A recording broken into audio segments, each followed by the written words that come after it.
For good day mga paps. For today's video ay magluluto tayo ng adobong manok mga paps.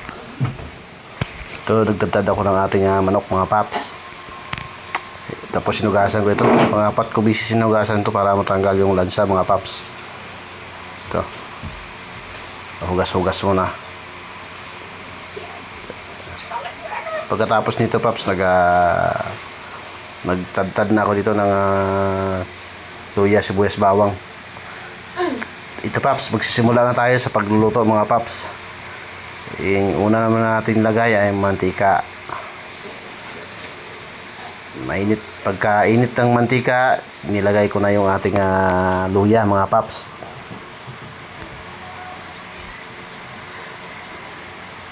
Naparami pala mga paps yung luya ko.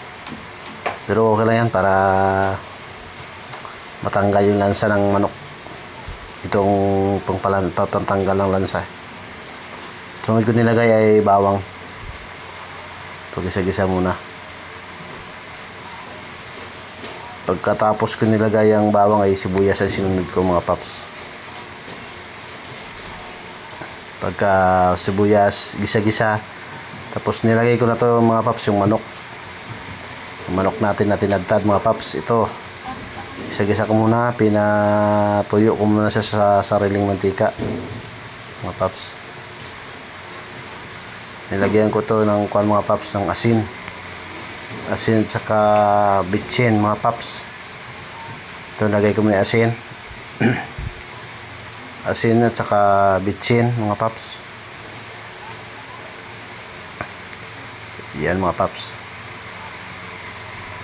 Nilagyan ko na to ng kunting mantika kanina mga paps. Mga kunting tubig pala mga paps. Kunti lang to nilagay ko kanina. Hindi ko na pinakita.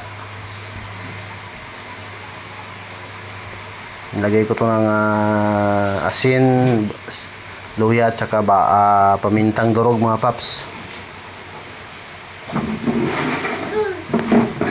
Yan. Tapos halo-haloin muna. Halo-halo. Ang tagal ng kuha ko dito mga paps. Yan, halo-halo muna. Halo-halo. Tapos nagtadtad ako dito ng siling haba mga paps. Panghalo natin mamaya. Yan, nilagyan ko ulit ng suka para medyo saka nilagyan ko ulit ng tubig mga paps.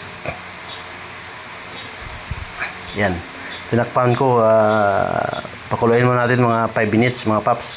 Ito, binuksan ko na naman. Nilagyan ko ng tuyo mga paps. Tuyo at saka asukal. Nilagay ko na yung siling haba natin. Hindi ko na pinakita sa inyo mga paps. Tapos saka asukal. Nilagyan ko pa rin asukal para mga paps. Yun, nagpakulo tayo hanggang 10 minutes mga paps. Ito na yung kalabasan mga paps, luto na. Pwede tayong kumain mga paps. Thank you for watching mga paps.